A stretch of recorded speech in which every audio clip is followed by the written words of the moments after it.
মৰমৰ পঞ্চমমান শ্ৰেণীৰ ছাত্ৰ ছাত্ৰীসকল, আজি তোমালোকৰ একেবাৰে পৰিৱেশৰ শেষৰ পাঠ নং 16 আমাৰ চুবুৰীয়া ৰাজ্যসমূহ এই পাঠটো আমি আলোচনা আৰু ইয়াৰ প্ৰশ্ন উত্তৰবোৰ সমাধান কৰিবলৈ আগবাঢ়িছোঁ। আৰু প্ৰশ্ন উত্তৰবোৰ আলোচনা কৰাৰ লগতে আমি আমাৰ অসমৰ যি সাতভনীৰ দেশ বুলি কোৱা হয় সাতখন ৰাজ্যৰ বিষয়ে আমি বিশদভাৱে জানিম। লগতে যদি তোমালোকে মোৰ চেনেলটোত নতুনকৈ আহিছা তেতিয়াহ'লে ছাবস্ক্ৰাইব এটা কৰি দিবা আৰু ভিডিঅ'টো ভাল লাগিলে লাইক কৰি দিবা আৰু বন্ধুসকলৰ মাজত শ্বেয়াৰ কৰি দিবা। নটিফিকেশ্যন বেলটো অল কৰি দিবা যাতে সকলোবোৰ ভিডিঅ' পোনছাতে তোমালোকে পাবলৈ সক্ষম হোৱা। এতিয়া মৰমৰ ছাত্ৰ ছাত্ৰীসকল, আহাচোন আমি এই পাঠটোৰ বিষয়ে পঢ়ো আৰু পাঠটো পঢ়ো এইটো অৰ্থত আমি গুণোৎসৱত কি হয়, তোমালোকৰ গুণোৎসৱত এনেকুৱা কিছুমান ভিতৰুৱা প্ৰশ্ন আহে। এইবাৰ 2025 চনৰ গুণোৎসৱত এটা প্ৰশ্ন আহিছিলে পৰিৱেশৰ যে তলৰ কোনখন ঠাইত মানে শিলেৰে নিৰ্মিত অস্ত্ৰ শস্ত্ৰ পোৱা গৈছিলে। তাতে এইটো আছিলে ডিমা হাছাওৰ আউজালি হাডিং।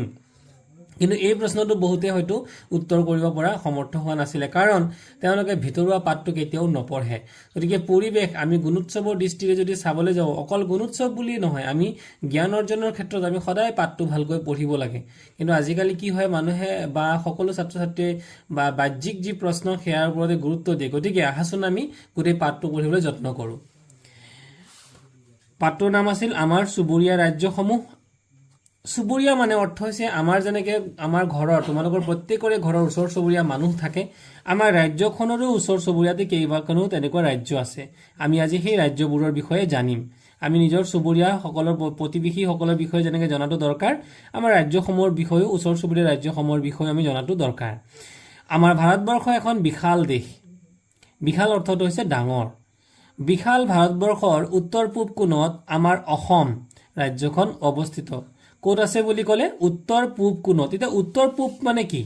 মৰমৰ ছাত্ৰ ছাত্ৰীসকল, তোমালোকে এই ছবিটোত য'ত মই কলমেৰে প্ৰিণ্ট আউট কৰিবলৈ চেষ্টা কৰিছোঁ, উত্তৰ আৰু পূব, গতিকে এইটো হৈছে উত্তৰ আৰু এইটো হৈছে পূব। গতিকে উত্তৰ আৰু পূবৰ মাজৰ যিখিনি অংশ তাকে কোৱা হ'ব উত্তৰ পূব, আৰু ইংৰাজীত কোৱা হ'ব নৰ্থ ইষ্ট। নৰ্থ ইষ্ট বুলি ক'লে এইখিনিকে কোৱা হয় নৰ্থ ইষ্ট। গতিকে এই ঠাইডোখৰত কি কি ৰাজ্য আছে তাৰ বিষয়ে আমি আজি গম ল'ম। অসমৰ কাষতে থকা আন কেইখন ৰাজ্য হ'ল অৰুণাচল প্ৰদেশ। গতিকে আমি আৰু কি কি ৰাজ্য আছে? অৰুণাচল প্ৰদেশ আছে, মণিপুৰ, মেঘালয়, মিজোৰাম, নাগালেণ্ড আৰু ত্ৰিপুৰা। এইকেইখন আমাৰ চুবুৰীয়া ৰাজ্য। অসমকে ধৰি এই সাতোখন ৰাজ্যক সাতভনীৰ দেশ বোলা হয়। গতিকে অসমক ইনক্লুডিং আছাম আৰু বাকী যি 6খন ৰাজ্য আছে, এই অসমকে ধৰি বাকী 6খন মুঠতে হৈ গ'ল 7খন। গতিকে এই 7খন ৰাজ্যক একেলগে সাতভনীৰ দেশ বুলি কোৱা হয়। ভাৰতৰ উত্তৰ পূব কোণত, গতিকে উত্তৰ পূব এই দেখিছা উত্তৰ আৰু পূব, গতিকে উত্তৰ পূব কোণত অৱস্থিত হোৱা বাবে এইকেইখন ৰাজ্যক একেলগে উত্তৰ পূব ভাৰত বা উত্তৰ পূৰ্বাঞ্চল বুলিও কোৱা হয়। 2002 চনত উন্নয়ন পৰিকল্পনাৰ সুবিধাৰ্থে ছিকিম ৰাজ্যকো উত্তৰ পূৰ্বাঞ্চলৰ ভিতৰুৱা কৰা হৈছে। গতিকে কোনখন ৰাজ্য কৰা হৈছে? আমি নতুনকৈ সাতভনীৰ লগতে আৰু এখন ৰাজ্য ইয়াতে সংযুক্ত হৈছে, সেই ৰাজ্যখনৰ নাম হৈছে ছিকিম। এতিয়া ছাত্ৰ ছাত্ৰীসকল, আহাচোন আমি এই তলৰ ছবিটোলৈ মন কৰোঁ। এই ছবিখনৰ ভিতৰত আছে আমাৰ ইয়াতে আমাৰ 7খন ৰাজ্যৰ নাম উল্লেখ আছে। গতিকে এই 7খন ৰাজ্য হৈছে, এখন ৰাজ্য হৈছে আমাৰ এইখন অৰুণাচল প্ৰদেশ। মন কৰা, মই ৰেড কালাৰ দি কালাৰ কৰি দিছোঁ। এখন হৈছে অৰুণাচল প্ৰদেশ, এইটো 1 নম্বৰতে আমি দিলোঁ। তাৰপিছত 2 নম্বৰত দিলোঁ আমি ইয়াতে নাগালেণ্ড, আৰু আমাৰ অসম আছেই। গতিকে এইখন আছে আমাৰ অসম। গতিকে অসমৰ মানচিত্ৰ 3 নম্বৰত আমি এটা অসমক দিলোঁ। 4 নম্বৰত আছে এইটো ধৰি লোৱা মেঘালয়, গতিকে এইটো হৈছে 4 নম্বৰত মেঘালয় আছে। 5 নম্বৰত আছে মণিপুৰ, তাৰপিছত 6 নম্বৰত আছে ইয়াতে মিজোৰাম, আৰু 7 নম্বৰত আছে ত্ৰিপুৰা। লগতে আজিকালি যিহেতু ইয়াতে ছিকিমখনকো আমাৰ ইয়াৰ লগতে সংযুক্ত কৰিছে, গতিকে ছিকিমখনো আমাৰ এই আমাৰ মানে সাতভনীৰ লগতে আৰু এটা ভনী সংযুক্ত কৰা হৈছে। গতিকে এতিয়া আমি এই ৰঙা কালাৰৰ বাহিৰেও আমি নীলা কালাৰ দি কিছুমান আমি কালাৰ কৰি ঘেৰ দিছোঁ। গতিকে এই 7খন বা 8খন যি ৰাজ্য, এই ৰাজ্যৰ চাৰিওকাষে আমাৰ চাৰিওফালে 4খন মানে বিদেশ কিছুমান দেশ আছে, আৰু এই দেশবোৰ হৈছে চীন, ম্যানমাৰ, তাৰপিছত আছে বাংলাদেশ আৰু ভূটান। গতিকে আমাৰ এই 8খন ৰাজ্যৰ চাৰিওফালে থকা কেইখনমান বহি দেশ হৈছে ম্যানমাৰ, চীন, ভূটান আৰু বাংলাদেশ। আৰু ছাত্ৰ ছাত্ৰীসকল, ভাৰতবৰ্ষৰ এই মানচিত্ৰখন তোমালোকে দেখিলে মন কৰা যে এই 7খন ৰাজ্যক এইটো গ্ৰীণ কালাৰ দি পেলাই ইয়াতে অংকন কৰা হৈছে। ভাৰতবৰ্ষৰ বাকী ৰাজ্যসমূহক বাদ দি পেলাই এই 7খন ৰাজ্যক এক্সট্ৰাকৈ ইয়াতে সেউজীয়া ৰং দি পেলাই দেখুওৱা হৈছে। মানচিত্ৰখনলৈ চাই উত্তৰ আমাক লিখিব দিছে যে উত্তৰ পূব ভাৰতৰ চাৰিসীমাত কি কি বিদেশী ৰাষ্ট্ৰ আছে। গতিকে ইতিমধ্যে মই আলোচনা কৰিছো যে উত্তৰ পূব ভাৰতৰ চাৰিসীমাত 4খন বিদেশী ৰাষ্ট্ৰ আছে। সেইকেইখন হৈছে চীন, ম্যানমাৰ, বাংলাদেশ আৰু ভূটান। সিপিঠিৰ মানচিত্ৰখনলৈ চাই অসমৰ চুবুৰীয়া ৰাজ্যসমূহৰ অৱস্থিতি জানি লওঁ আহা। উত্তৰ পূব ভাৰতৰ উত্তৰ অংশ হিমালয় পৰ্বত, পূব আৰু দক্ষিণ অংশ পাটকাই আৰু নগা পাহাৰে আগুৰি আছে। তো গতিকে কি বুলি কৈছে, আমাৰ উত্তৰ অংশ কিহেৰে আগুৰি আছে, হিমালয় পৰ্বত, আৰু পূব আৰু দক্ষিণ অংশ কিহেৰে আগুৰি আছে, পাটকাই আৰু নগা পাহাৰে আগুৰি আছে।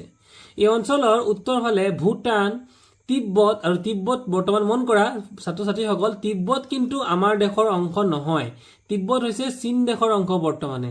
ই পূৰ্বতে আমাৰ ভাৰতৰ অংশ আছিল, কিন্তু 1971 চনৰ যুদ্ধত চীন দেশে আমাৰ পৰা তিব্বতখন কাঢ়ি লৈ যায়। গতিকে আৰু পূব ফালে ম্যানমাৰ অৱস্থিত, দক্ষিণ আৰু পশ্চিম ফালে বাংলাদেশ অৱস্থিত। বৰ্তমান অসমৰ ৰাজধানী দিছপুৰ। অসমত বিশেষকৈ অসমীয়া, বাংলা, বড়ো কছাৰী, কাৰ্বি, মিচিং, ৰাভা, গাৰো, ডিমাচা, তিৱা, দেউৰী, মাৰ, কুকি, চাহ জনগোষ্ঠী, মণিপুৰী, নেপালী আৰু হিন্দী ভাষী লোকসকলে নিজৰ নিজৰ উৎসৱ, ধৰ্ম আদি পালন কৰি মিলিজুলি বাস কৰে।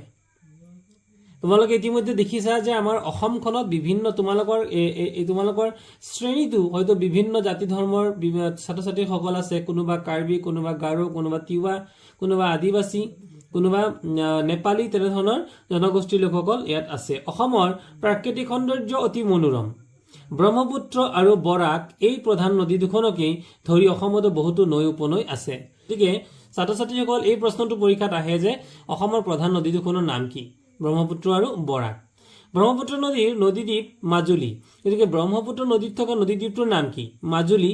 আৰু আকাৰত বিশ্বৰ ভিতৰতে অন্যতম বৃহৎ নদীদ্বীপ, পৃথিৱীৰ আটাইতকৈ ডাঙৰ নদীদ্বীপটোৰ নাম কি, পৰীক্ষাত প্ৰশ্ন আহে, উত্তৰটো হ'ব মাজুলী।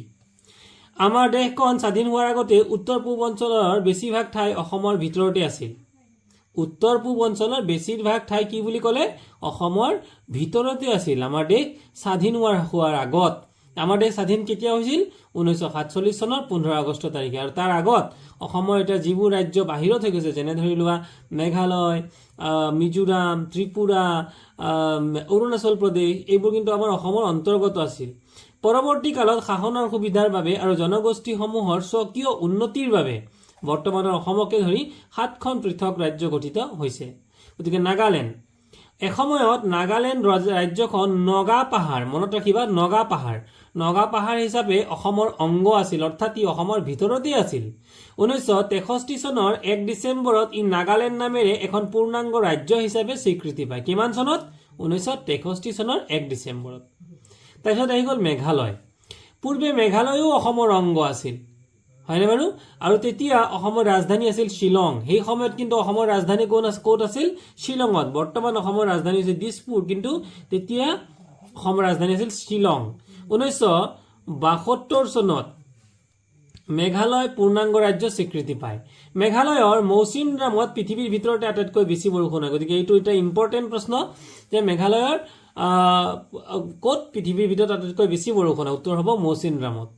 মেঘালয়ৰ শ্বিলং এখন স্বাস্থ্যকৰ ঠাই। ছাত্ৰীসকল, প্ৰশ্ন আহিব পাৰে মেঘালয়ৰ এখন স্বাস্থ্যকৰ ঠাইৰ নাম লিখা, তেতিয়া হ'ব শ্বিলং। তাৰপিছত পৰ্যটকসকলৰ আকৰ্ষণীস্থলী হৈছে বৰাপানী। গতিকে মেঘালয়ৰ এটা অতি গুৰুত্বপূৰ্ণ আৰু বিখ্যাত ঠাই হৈছে বৰাপানী, যিটো এটা হ্ৰদ হয়। তাৰপিছত জলপ্ৰপাত, ৰুট ব্ৰিজ, গছৰ শিপাৰে নিৰ্মিত দলং। গতিকে গছৰ শিপাৰেও নিৰ্মিত এটা দলং আছে, যিটোক ৰুট ব্ৰিজ বুলি কয়। আৰু এই জলপ্ৰপাতটোৰ ছবি তোমালোকে দেখিছা, এইটোৱে হৈছে এই জলপ্ৰপাতটো, আৰু তাৰ চিত্ৰটো ইয়াত দেখুওৱা হৈছে। এই জলপ্ৰপাতটো যথেষ্ট বিখ্যাত জলপ্ৰপাত। মেঘালয়ত কয়লা পোৱা যায়। এই ৰাজ্যখন প্ৰাকৃতিক সৌন্দৰ্যৰে ভৰা। গতিকে মেঘালয় চিন্তা কৰি লিখিবলৈ দিছে যে মেঘালয় কিয় পৰ্যটকসকলৰ আকৰ্ষণৰ স্থল। আকৰ্ষণৰ স্থল হৈছে যিহেতু মেঘালয়ত বহুত সুন্দৰ সুন্দৰ জলপ্ৰপাত, তাতে কিছুমান হ্ৰদ যেনে বৰাপানী হ্ৰদ, তাৰপিছত আছে কিছুমান গছৰ শিপাৰে নিৰ্মিত দলং এখন আছে যিটো ৰুট ব্ৰিজ, এইবোৰৰ কাৰণে কিন্তু বাহিৰৰ পৰা বিভিন্ন পৰ্যটক। ইয়াৰ পিছত অৰুণাচল প্ৰদেশ। অসমৰ উত্তৰ ফালে থকা অৰুণাচল প্ৰদেশক আগতে উত্তৰ পূব সীমান্ত অঞ্চল হিচাপে জনা গৈছিল। 1972 চনত এই অঞ্চলটোৱে কেন্দ্ৰীয় শাসিত অঞ্চল হিচাপে আৰু অৱশেষত 1987 চনত পূৰ্ণাংগ ৰাজ্য হিচাপে স্বীকৃতি লাভ কৰে। মানে 1972 চনত কিন্তু পূৰ্ণাংগ ৰাজ্য নাছিল। 1987 চনত 1987ত পূৰ্ণাংগ ৰাজ্য হিচাপে স্বীকৃতি লাভ কৰে। অৰুণাচল প্ৰদেশৰ ৰাজধানী হৈছে ইটানগৰ। অৰুণাচল প্ৰদেশৰ উত্তৰ অঞ্চল হিমালয় পৰ্বতমালাই আগুৰি থকাৰ বাবে আমি পূব, পশ্চিম, উত্তৰ, দক্ষিণ, গতিকে এইটো এনেকৈ মন কৰিলে গম পাম আমি যে এইটো হৈছে কি মেপৰ ওপৰৰ ফালটো সদায় উত্তৰ, তলৰ ফালটো সদায় দক্ষিণ, আমাৰ এইফালে পূব আৰু এইফালে হৈছে পশ্চিম। গতিকে এতিয়া যদি আমি অৰুণাচল প্ৰদেশখন মাজত ৰাখোঁ, এই অৰুণাচল প্ৰদেশৰ উত্তৰ ফালে কি আছে বুলি কৈছে, উত্তৰ ফালে হিমালয় পৰ্বতমালাই আগুৰি আছে। ফলত অৰুণাচলৰ বোমডিলা, টাৱাং আদি ঠাই শীতকালত বৰফ পৰে। মাৰ্চ, এপ্ৰিল, মে' মাহত পাহাৰবোৰ নানাৰঙী ফুল, ফল মূলেৰে জাতিষ্কাৰ হৈ পৰে। টাৱাঙত থকা বৃহৎ বৌদ্ধ মন্দিৰে দেশ বিদেশৰ পৰ্যটকক আকৰ্ষণ কৰে। গতিকে টাৱাঙৰ বৌদ্ধ মন্দিৰৰ এটা চিত্ৰ তোমালোকক সুন্দৰভাৱে দিয়া হৈছে। গতিকে এয়া হৈছে টাৱাঙৰ বৌদ্ধ মন্দিৰৰ চিত্ৰ। মিজোৰাম। একেদৰে মিজোৰামো পূৰ্বে অসমৰ অংশ আছিল আৰু 1972 চনত কেন্দ্ৰীয় শাসিত অঞ্চল আৰু অৱশেষত 1987 চনতেই ভাৰতৰ এখন পূৰ্ণাংগ ৰাজ্য হৈ পৰে। এয়া আছিল মিজোৰামৰ বৃত্তান্ত। তাৰপিছত আছিল মণিপুৰ। গতিকে মণিপুৰৰ প্ৰথমতেই তোমালোকে এটা হ্ৰদৰ চিত্ৰ দেখিছা। এই হ্ৰদটোৰ নাম হৈছে লকটক হ্ৰদ। গতিকে লকটক হ্ৰদ মণিপুৰৰ এটা খুব গুৰুত্বপূৰ্ণ আৰু বিখ্যাত হ্ৰদ। 1972 চনৰ 21 জানুৱাৰীত স্বাধীন ৰাজ্যৰূপে গঠন হোৱা মণিপুৰ এখন আমাৰ চুবুৰীয়া ৰাজ্য। ইয়াৰ ৰাজধানী, মণিপুৰৰ ৰাজধানী হৈছে ইম্ফল। মণিপুৰৰ চৰকাৰী ভাষা মেইটেই। গতিকে এইটো পৰীক্ষাত গুণোৎসৱত এনেধৰণৰ প্ৰশ্ন আহিব পাৰে, ভিতৰুৱা প্ৰশ্ন, যে মণিপুৰৰ চৰকাৰী ভাষা কি? উত্তৰটো হ'ব মেইটেই। হিন্দী আৰু ইংৰাজী ভাষাৰো বহুল প্ৰচলন আছে। এই ৰাজ্যত থকা পাটকাই আৰু মণিপুৰ পাহাৰ, বৰাক, ইম্ফল আৰু ইৰিল নদী। গতিকে মণিপুৰত থকা দুখন নদীৰ নাম লিখা, তেতিয়াহ'লে কি হ'ব? বৰাক, ইম্ফল আৰু ইৰিল নদী। ঠিক তেনেকৈ যদি আমি কওঁ মণিপুৰ ৰাজ্যত থকা দুখন পাহাৰৰ নাম হ'ব পাটকাই পাহাৰ আৰু মণিপুৰ পাহাৰ। আদিৰে মণিপুৰৰ প্ৰাকৃতিক সৌন্দৰ্য অতি মনোৰম। মণিপুৰত প্ৰায় 100 বৰ্গ কিলোমিটাৰ ঠাই আগুৰি থকা লকটক এটা প্ৰাকৃতিকভাৱে হোৱা হ্ৰদ। গতিকে মণিপুৰৰ প্ৰাকৃতিকভাৱে হোৱা হ্ৰদটোৰ নাম কি? লকটক। এইবাৰ আহিলো আমি ত্ৰিপুৰা। জাম্পুই পাহাৰ, চাখান পাহাৰ, লংতৰাই পাহাৰ, গুমতি, ধলাই, মুহুৰি, ফেনী আদি নদীৰে সমৃদ্ধ ত্ৰিপুৰা এখন জনবসতিপূৰ্ণ ৰাজ্য। এই ৰাজ্যত 6টা জনগোষ্ঠীৰ ধৰ্ম আৰু সংস্কৃতিৰে চহকী। ৰাজধানী আগৰতলাত অৱস্থিত উজ্জয়ন্তা ৰাজপ্ৰসাদৰ চাৰিওপিনে। গতিকে এইটো প্ৰশ্ন আহিব পাৰে যে ৰাজধানী আগৰতলাত অৱস্থিত ৰাজপ্ৰসাদৰ নাম কি? নাম হৈছে উজ্জয়ন্তা। চাৰিওপিনে মোগল গাৰ্ডেন। গতিকে উজ্জয়ন্তা ৰাজপ্ৰসাদৰ চাৰিওপিনে থকা গাৰ্ডেনটো কি? মোগল গাৰ্ডেন। ৰুদ্ৰসাগৰত অৱস্থিত নীৰমহল। গতিকে নীৰমহল ক'ত অৱস্থিত? উত্তৰটো হ'ব ৰুদ্ৰসাগৰত। হিন্দু আৰু মুছলমান স্থাপত্যৰ সংমিশ্ৰণৰ নিদৰ্শন দেখা যায়। আগৰতলাৰ সমীপত ত্ৰিপুৰাৰ বৃহত্তম মছজিদ। গতিকে ত্ৰিপুৰাৰ বৃহত্তম মছজিদটোৰ নাম কি? এনেধৰণৰ প্ৰশ্ন গুণোৎসৱত আজিকালি দিয়া দেখা যায়। উত্তৰটো হ'ব গেদুমিয়া। গেদুমিয়া মছজিদ অৱস্থিত। বগা মাৰ্বলৰ মিনাৰ আৰু স্তম্ভৰ সৈতে নিৰ্মিত এই মছজিদ স্থাপত্যকলাৰ এক সুন্দৰ নিদৰ্শন। 1972 চনৰ 21 জানুৱাৰীত ত্ৰিপুৰা ৰাজ্য গঠন কৰা হয়। ত্ৰিপুৰাৰ চৰকাৰী ভাষা হৈছে বঙালী আৰু ককবৰক। গতিকে ত্ৰিপুৰাৰ চৰকাৰী ভাষা কি? প্ৰশ্ন আহিব পাৰে। উত্তৰ হ'ব বঙালী আৰু উত্তৰ পূব ভাৰতৰ ৰাজ্যকেইখনৰ নাম আৰু ইয়াৰ ৰাজধানীৰ নাম আমি জানি লওঁ আহা। গতিকে ৰাজ্য হৈছে অৰুণাচল প্ৰদেশ, ৰাজধানী ইটানগৰ; অসম, ৰাজধানী দিছপুৰ; মণিপুৰ, ৰাজধানী ইম্ফল; মিজোৰাম, ৰাজধানী আইজল; মেঘালয়, শ্বিলং; নাগালেণ্ড, কোহিমা; ত্ৰিপুৰা, আগৰতলা; ছিকিম, গেংটক। গতিকে ছিকিমৰ ৰাজধানীৰ নাম কি? এইটো প্ৰশ্ন আহিব পাৰে। উত্তৰটো হ'ব গেংটক। উত্তৰ পূব ভাৰতৰ ভূ-প্ৰাকৃতিক বৈশিষ্ট্য।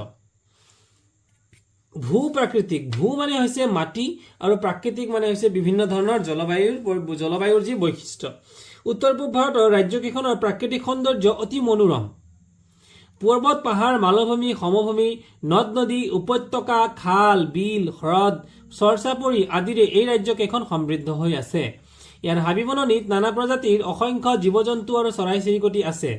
উত্তৰ পূব ভাৰতত সৰু বৰ বহুতো উপনদী আছে। ব্ৰহ্মপুত্ৰ উত্তৰ পূব ভাৰত তথা সমগ্ৰ ভাৰতবৰ্ষৰে অন্যতম প্ৰধান নদী। ব্ৰহ্মপুত্ৰ নদীৰ বুকুত অৱস্থিত মাজুলী পৃথিৱীৰ অন্যতম বৃহৎ নদীদ্বীপ। গতিকে প্ৰশ্ন আহিয়ে থাকে যে পৃথিৱীৰ অন্যতম বৃহৎ নদীদ্বীপটোৰ নাম কি? মাজুলী। আনহাতে গুৱাহাটী মহানগৰীৰ উত্তৰে ব্ৰহ্মপুত্ৰ নদীৰ মাজত অৱস্থিত উমানন্দ এটা সৰু দ্বীপ। ই পৃথিৱীৰ ভিতৰতে ক্ষুদ্ৰতম নদী দ্বীপৰূপে পৰিচিত। এইটোও প্ৰশ্ন আহিব পাৰে যে পৃথিৱীৰ আটাইতকৈ সৰু নদীদ্বীপটোৰ নাম কি? এইটো আমাৰ অসমৰ যিকোনো কম্পিটিটিভ এক্সামবিলাকত এনে প্ৰশ্ন দিব পাৰে। উত্তৰটো হ'ব উমানন্দ। অসমৰ দক্ষিণ অংশত আছে বৰাক উপত্যকা। ভূ প্ৰাকৃতিক দিশৰ পৰা উত্তৰ পূব ভাৰতক 3টা প্ৰধান ভাগত বিভক্ত কৰিব পাৰি। গতিকে এইটো পৰীক্ষাত প্ৰশ্ন আহিব পাৰে যে ভূ প্ৰাকৃতিক দিশৰ পৰা উত্তৰ পূব ভাৰতক কেইটা ভাগত ভাগ কৰা হৈছে? উত্তৰ হ'ব 3টা, আৰু ভাগ কেইটা হ'ল মালভূমি অঞ্চল, পাহাৰ আৰু উচ্চ পাৰ্বত্যভূমি অঞ্চল আৰু সমভূমি অঞ্চল। এটা মালভূমি অঞ্চল। উত্তৰ পূব ভাৰতৰ মালভূমি অঞ্চলটো মেঘালয় আৰু কাৰ্বি মালভূমিৰে গঠিত। মেঘালয়ৰ গাৰো পাহাৰ, খাচী পাহাৰ, জয়ন্তীয়া পাহাৰ আদি মেঘালয় মালভূমিৰ অন্তৰ্গত। অসমৰ কাৰ্বি আৰু ৰেংমা পাহাৰ কাৰ্বি মালভূমিৰ অন্তৰ্গত। প্ৰকৃততে কাৰ্বি মালভূমি মেঘালয় মালভূমিৰে অংশবিশেষ।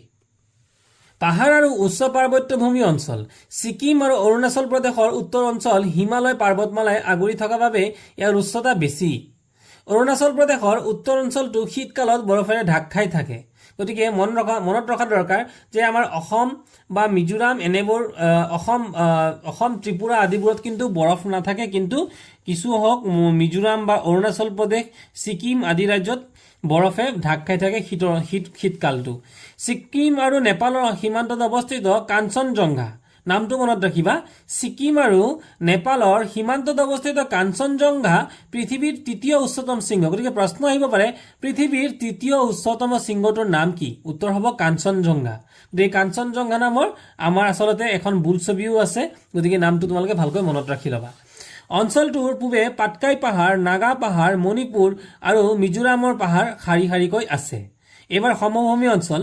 উত্তৰ পূব ভাৰতৰ সমভূমি অঞ্চলৰ ভিতৰত অসমৰ ব্ৰহ্মপুত্ৰ সমভূমি, বৰাক সমভূমি, মণিপুৰ সমভূমি আৰু পশ্চিম ত্ৰিপুৰা সমভূমি প্ৰধান।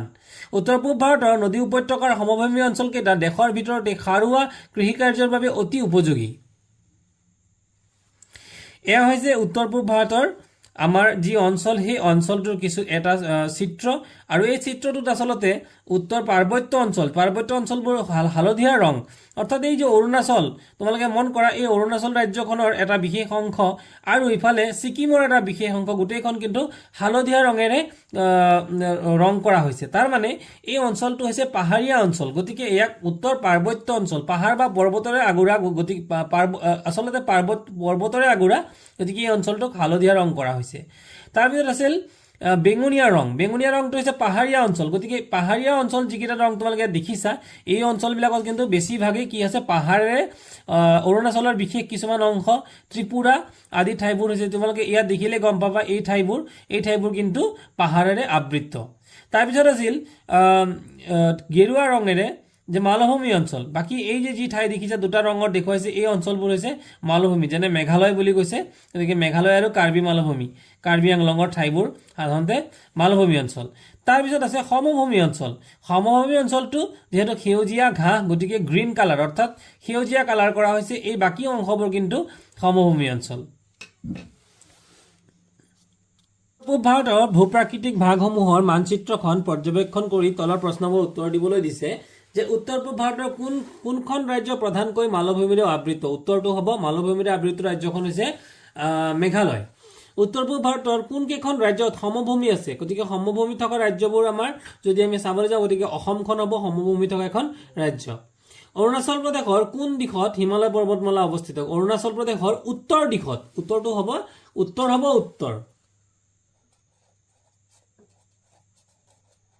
উত্তৰ দিশত। উত্তৰ পূব ভাৰতৰ মানচিত্ৰ এখন আঁকি প্ৰাকৃতিক বিভাগসমূহ ৰং কৰা, তুমি থকা প্ৰাকৃতিক বিভাগটো চিনাক্ত কৰা। গতিকে আমি ইয়াৰ ছবিখনৰ পৰাই আমি কিন্তু চিনাক্ত কৰিব পাৰিম। আমি যিহেতু অসম ৰাজ্যৰ অন্তৰ্গত, গতিকে আমি অসম ৰাজ্যখন সেউজীয়া ৰঙেৰে ৰং কৰিব লাগিব।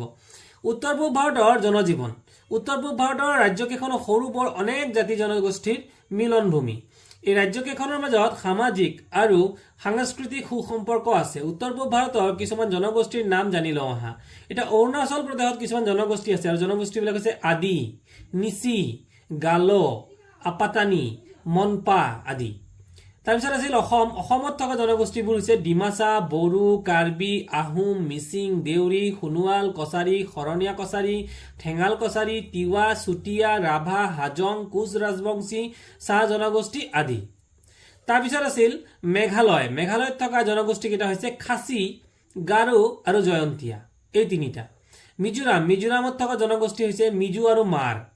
নাগালেণ্ডত থকা জনগোষ্ঠী হৈছে আংগামী, চেমা, আও, ৰেংমা, কন্যাক আদি। মণিপুৰত থকা জনগোষ্ঠী হৈছে মণিপুৰী, কুকি আৰু কাবুই। ত্ৰিপুৰাত থকা জনগোষ্ঠী হৈছে ত্ৰিপুৰী, চাকমা, জামাতিয়া, মগ আৰু ৰাংখল। ছিকিম। ছিকিমত থকা জনগোষ্ঠী হৈছে লেপচা আৰু নেপালী। উত্তৰ পূব ভাৰতৰ পাহাৰ আৰু ভৈয়াম উভয় অঞ্চলৰ অৰ্থনীতি প্ৰধানতঃ কৃষিভিত্তিক। ইয়াৰ সমভূমি অঞ্চলত ইয়াৰ সমতল ভূমি বেছি থকা ৰাজ্যকেইখন কৃষিৰ ক্ষেত্ৰত আগবঢ়া। অসম, মণিপুৰ আৰু ত্ৰিপুৰাত ধান, মাহজাতীয় শস্য, কুঁহিয়াৰ আদিৰ খেতি বেছিকৈ হয়। কিন্তু পাহাৰীয়া ৰাজ্যকেইখনত ফল মূল, আলু, মাকৈ, কচু, কল, কঁঠাল আদি বেছিকৈ হয়। পাহাৰীয়া ৰাজ্যকেইখনত কম বেছি পৰিমাণে জুম পদ্ধতিৰে খেতি কৰা হয়। গতিকে জুম খেতিৰ বিষয়ে বিশদকৈ তোমালোকে শিক্ষকসকলৰ পৰা জানি ল'বা। উত্তৰ পূব ভাৰতত সকলো শস্যৰ ভিতৰত ধানৰ উৎপাদন বেছি। গতিকে উত্তৰ পূব ভাৰতৰ প্ৰধান শস্য বা প্ৰধান আমাৰ খেতি কি? উত্তৰটো হ'ব ধান খেতি। অন্য উৎপাদনত মেঘালয় আগবঢ়া। অন্য ৰাজ্যকেইখনৰ তুলনাত অসমতে ধান, ঘেঁহু, মৰাপাট আদি শস্যৰ উৎপাদন বেছি। আনহাতে কপাহ উৎপাদনত মেঘালয় আগবঢ়া। ঠিক তেনেদৰে ৰবৰ উৎপাদনৰ ক্ষেত্ৰত অন্য ৰাজ্যৰ তুলনাত ত্ৰিপুৰা আগবঢ়া। গতিকে প্ৰশ্ন আহিব পাৰে যে ৰবৰ উৎপাদনৰ ক্ষেত্ৰত আটাইতকৈ আগবঢ়া ৰাজ্যখনৰ নাম কি? উত্তৰ হ'ব ত্ৰিপুৰা। চাহ উৎপাদনৰ ক্ষেত্ৰত অসম ভাৰতৰ ভিতৰতে প্ৰথম। গতিকে পৃথিৱীৰ ভাৰতৰ ভিতৰত চাহ উৎপাদনত প্ৰথম ৰাজ্যখনৰ নাম কি? উত্তৰ পূব ভাৰতত বাস কৰা বিভিন্ন জনগোষ্ঠীয় লোকসকলৰ নিজা নিজা ভাষা, ৰীতি নীতি, সাজপাৰ, উৎসৱ আদি আছে।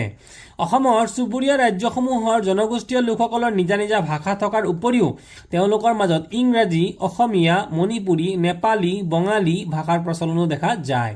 তেওঁলোকৰ মাজত খোৱা লোৱা, পিন্ধন উৰণ, শাৰীৰিক গঠন, আচাৰ ব্যৱহাৰ আদিৰ ক্ষেত্ৰতো পাৰ্থক্য দেখা যায়। আমাৰ চুবুৰীয়া ৰাজ্যৰ মহিলাসকল অতি পৰিশ্ৰমী আৰু পাকৈত শিপিনী। আমাৰ দৰে তেওঁলোকো বিভিন্ন উৎসৱ পালন কৰে। অৰুণাচলৰ লোকসকলে মাজত প্ৰচলিত। গতিকে অৰুণাচলৰ লোকসকলৰ মাজত কি উৎসৱ প্ৰচলিত? উৎসৱটোৰ নাম হৈছে দনীয় পল। মেঘালয়, নাগালেণ্ড আৰু মিজোৰামৰ লোকসকলৰ বৰদিন উৎসৱ প্ৰধান। গতিকে মেঘালয়, নাগালেণ্ড আৰু মিজোৰামত সাধাৰণতে খ্ৰীষ্টধৰ্মী লোকসকলে বেছি। গতিকে তাতে ঘাই উৎসৱ হৈছে বৰদিন। মণিপুৰী নৃত্য, মিজো আৰু নগাসকলৰ বাঁহ নৃত্য। গতিকে মিজো আৰু নগাসকলৰ বাঁহ নৃত্য, বাঁহেৰে কৰা কিছুমান নৃত্য। অসমৰ সত্ৰীয়া নৃত্য, বিহু নৃত্য আদি সমাদৰ আছে। আমাৰ চুবুৰীয়া ৰাজ্যসমূহৰ বাসিন্দাসকলৰ প্ৰধান খাদ্য হৈছে ভাত, মাছ, মাংস, শাক পাচলি আদি। ইয়াৰ বাসিন্দাসকল বৰ পৰিশ্ৰমী। পাহাৰীয়া অঞ্চলৰ বেছিভাগ লোকেই সাধাৰণতে বাঁহ, কাঠ, খেৰ আদিৰে চাংঘৰ সাজি লোৱা দেখা যায়। উত্তৰ পূব ভাৰতৰ ৰাজ্যসমূহৰ কিছুমান বিশেষ বৈশিষ্ট্য আছে। সমগ্ৰ উত্তৰ পূৰ্বাঞ্চল নদ নদী, পৰ্বত পাহাৰেৰে ভৰা আৰু বিভিন্ন জনগোষ্ঠীৰ বসতিস্থল। মেঘালয়ৰ মৌচিনৰামত পৃথিৱীৰ ভিতৰতে আটাইতকৈ বেছি বৰষুণ হয়। গতিকে ছাত্ৰ ছাত্ৰীসকল এইটো এটা প্ৰশ্ন আহিয়ে থাকে যে আটাইতকৈ বেছি পৃথিৱীৰ ভিতৰত ক'ত বৰষুণ হয়? উত্তৰটো হ'ব মেঘালয়ৰ মৌচিনৰামত। এই ৰাজ্যত প্ৰচুৰ পৰিমাণে কয়লা পোৱা যায়। মণিপুৰত বিখ্যাত লকটক হ্ৰদ আছে। গতিকে বিখ্যাত লকটক হ্ৰদটো বা মণিপুৰত থকা বিখ্যাত হ্ৰদটোৰ নাম কি? উত্তৰটো হ'ব লকটক। ত্ৰিপুৰাত বাঁহ, বেত আৰু ঔষধি উদ্ভিদৰ প্ৰচুৰ পৰিমাণে পোৱা যায়। অসমৰ কাজিৰঙা পৃথিৱীৰ প্ৰাকৃতিক ঐতিহ্যৰ থলী। গতিকে অসমৰ কাজিৰঙাৰ বিষয়ে তোমালোকে সকলোৱে জানা, এশিঙীয়া গড়ৰ বাবে বিখ্যাত। এই ৰাজ্যৰ মাজুলী এটা উল্লেখযোগ্য নদীদ্বীপ। অৰুণাচলৰ টাৱাং, মন কৰিবা, অৰুণাচলৰ টাৱাং, অসমৰ হাফলং, মেঘালয়ৰ শ্বিলং অতি স্বাস্থ্যকৰ ঠাই। গতিকে পৰীক্ষাত প্ৰশ্ন আহিব পাৰে যে উত্তৰ পূৰ্বাঞ্চলৰ তিনিখন স্বাস্থ্যকৰ ঠাইৰ নাম লিখা। তেতিয়াহ'লে হ'ব টাৱাং, হাফলং আৰু শ্বিলং। এনেধৰণৰ অনেক বৈশিষ্ট্যৰে ভৰি থকাৰ বাবে উত্তৰ পূৰ্বাঞ্চল এক বৈচিত্ৰ্যময় অঞ্চল হিচাপে পৰিচিত। ভাৰতৰ উত্তৰ পূৰ্বাঞ্চলৰ এই ঐতিহ্যপূৰ্ণ স্থানসমূহ পৰ্যটকৰ বাবে আকৰ্ষণীয় কেন্দ্ৰ হিচাপে গঢ়ি উঠিছে। সেইবোৰ চাবলৈ দেশ বিদেশৰ পৰা পৰ্যটকসকল ইয়ালৈ আহে। এতিয়া তোমালোকে কৰিবলগীয়া এটা কাম হৈছে যে উত্তৰ পূব ভাৰতৰ মানচিত্ৰত এই স্থানসমূহ চিনাক্ত কৰিবলৈ দিছে মাজুলী ক'ত আছে শিলং ক'ত আছে আৰু টাৱাং ক'ত আছে তোমালোকে আমাৰ পূৰ্বতে দিয়া মেপখনৰ লগত তুলনা কৰি পেলাই এই ঠাইসমূহৰ নাম লিখিবা ছাত্ৰ ছাত্ৰীসকল ইয়াত উত্তৰ পূৰ্বাঞ্চলৰ ৰাজ্যসমূহৰ এটা মেপ আৰু এই মেপসমূহ ফুট চিত্ৰৰ দ্বাৰা দিয়া হৈছে গতিকে তোমালোকক ইনষ্ট্ৰাকচন অৰ্থাৎ তোমালোকক এতে কৰিবলৈ দিয়া হৈছে বিন্দুবোৰ লগ লগাই মানচিত্ৰখন সম্পূৰ্ণ কৰা এই বিন্দুবোৰ লগ লগাই পেলাই মানচিত্ৰটো সম্পূৰ্ণ কৰিব লাগে মানচিত্ৰখনৰ চাৰিসীমাত থকা ৰাষ্ট্ৰ আৰু ৰাজ্যবোৰৰ নাম তো ৰাষ্ট্ৰৰ নাম হ'ব ভূটান চীন म्यांमार और बांग्लादेश गति ये तुम्हारे लिखा और राज्यबोर नाम गति राज्य बाहिर राज्य की आसे धरा पश्चिम बंग आसे और तेनेके चाई चाई लिखा मानचित्रखन यथास्थान उत्तर पूब भारत राज्यসমূहर नाम गति उत्तर पूब भारत 8খন राज्य सिक्किम नतुनक गति आगर 7খন और बर्तमाने आमार अসমখন ठीक सोमाजते अসমখন आसे गति ये 8খন राज्यर नाम तुम्हारे लिखा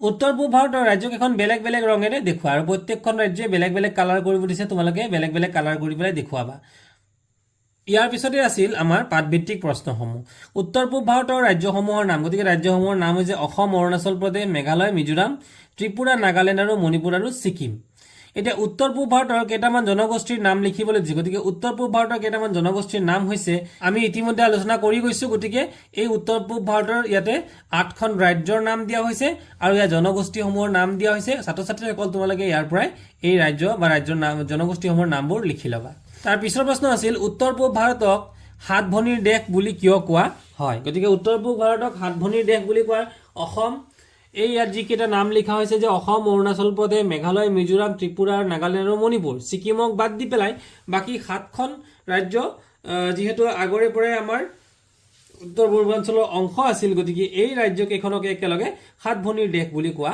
হয় তাৰ পিছত উত্তৰ পূব ভাৰতৰ 3খন স্বাস্থ্যকৰ ঠাইৰ নাম স্বাস্থ্যকৰ ঠাইৰ নাম আমি ইতিমধ্যে আলোচনা কৰিছিলো হেয়া হ'ব শিলং টাৱাং বোমডিলা আৰু হাফলং তোমালোকে ইয়াৰ পৰা 3টা লিখিলেই হ'ল তাৰ পিছতে ক অংশৰ লগত খ অংশ মিলাব দিছে গতিকে ইতিমধ্যে ৰাজ্য আৰু ৰাজধানীৰ নামবোৰ ইয়াতে মিলাই থোৱা হৈছে তোমালোকে এনেদৰে মিলাই পেলাই মুখস্থ কৰিবলৈ যত্ন কৰিবা খালি ঠাইসমূহ পূৰ কৰা যদি খালি ঠাইসমূহ দিছে মেঘালয়ৰ দেশত পৃথিৱীৰ ভিতৰত আটাইতকৈ বেছি বৰষুণ উত্তৰটো হ'ব মৌচিনৰাম আমি ইতিমধ্যে পাইছোৱে মণিপুৰৰ ৰাজ্যৰ বিখ্যাত হ্ৰদটোৰ নাম হৈছে লকটক হ্ৰদ শিলং এখন আমি ইতিমধ্যে পালো স্বাস্থ্যকৰ ঠাই চাহ উৎপাদনৰ ক্ষেত্ৰত অসম ভাৰতৰ ভিতৰতেই প্ৰথম তাৰপিছত আছিল খাচীসকলৰ এটা উৎসৱৰ নাম গতিকে নংক্ৰেন খাচীসকলৰ এটা উৎসৱৰ নাম ইয়াৰ পিছতে 4 নম্বৰ প্ৰশ্নটো দিছিল যে যিবোৰ ভুল আছে গতিকে ভুলবোৰক আমি শুদ্ধ কৰিব লাগে বৰ্তমান অৰুণাচল প্ৰদেশ আগতে নগা পাহাৰ নামেৰে অংগ আছিল এটো সম্পূৰ্ণ ভুল অৰুণাচল প্ৰদেশ নহয় উত্তৰটো হ'ব নাগালেণ্ড কাৰ্বি আংলং জিলা সমভূমিৰে গঠিত এটো হ'ব সম্পূৰ্ণ ভুল কাৰ্বি আংলং জিলা পৰ্বত কি পাহাৰেৰে গঠিত মালভূমিৰে গঠিত অৰুণাচল প্ৰদেশৰ দক্ষিণ অঞ্চলত হিমালয় পৰ্বতমালা অৱস্থিত এটো ভুল দক্ষিণ অঞ্চলত নহয় আসলতে উত্তৰটো হ'ব লাগিছিল উত্তৰ অঞ্চলত ত্ৰিপুৰা ৰাজ্যখন সমভূমিৰে আবৃত এও সম্পূৰ্ণ ভুল ত্ৰিপুৰা ৰাজ্যখন পাহাৰেৰে আবৃত মিজোৰামত লকটক হ্ৰদ আছে এটো সম্পূৰ্ণ ভুল গতিকে মিজোৰামত লকটক হ্ৰদ নাই লকটক হ্ৰদ আছে আসলতে মণিপুৰত ইয়াৰ শুদ্ধ উত্তৰটো হ'ব মণিপুৰ তাৰ পিছত দুটা প্ৰশ্ন দিয়া আছিল কোন কেখন ৰাজ্যক একেলগে উত্তৰ পূব ভাৰত বুলি কোৱা হয় উত্তৰ পূব ভাৰত বুলি কোৱা ৰাজ্যকেখন একেলগে তোমালোকে ইতিমধ্যে পাইছা অসম অৰুণাচল প্ৰদেশ মেঘালয় মিজোৰাম ত্ৰিপুৰা নাগালেণ্ড মণিপুৰ আৰু এতিয়া বৰ্তমানে ছিকিম গতিকে এই 8খন ৰাজ্যকে উত্তৰ পূব ভাৰত বুলি কোৱা হয় ভাৰতৰ উত্তৰ পূব ৰাজ্যসমূহৰ পৰ্যটকৰ বাবে কিয় আকৰ্ষণীয় লিখা গতিকে এই প্ৰশ্নসমূহৰ উত্তৰ এটাচমেন্ট হিচাপে মই তোমালোকৰ এই ভিডিওটোতে গাঁঠি দিম তোমালোকে স্ক্ৰিনশ্বট লৈ পেলাই বা ভিডিওটো পজ কৰি পেলাই তোমালোকে চাব পাৰিবা গতিকে মৰমৰ ছাত্ৰ ছাত্ৰীসকল ভিডিওটো ভাল লাগিলে লাইক কৰিবা আৰু বন্ধুবৰ্গৰ মাজত শ্বেয়াৰ কৰি দিবা আৰু চেনেলটো যদি নতুনকৈ আহিছে তেতিয়াহ'লে নিশ্চয়কৈ এটা সাবস্ক্ৰাইব কৰি দিবা থ্যাংক ইউ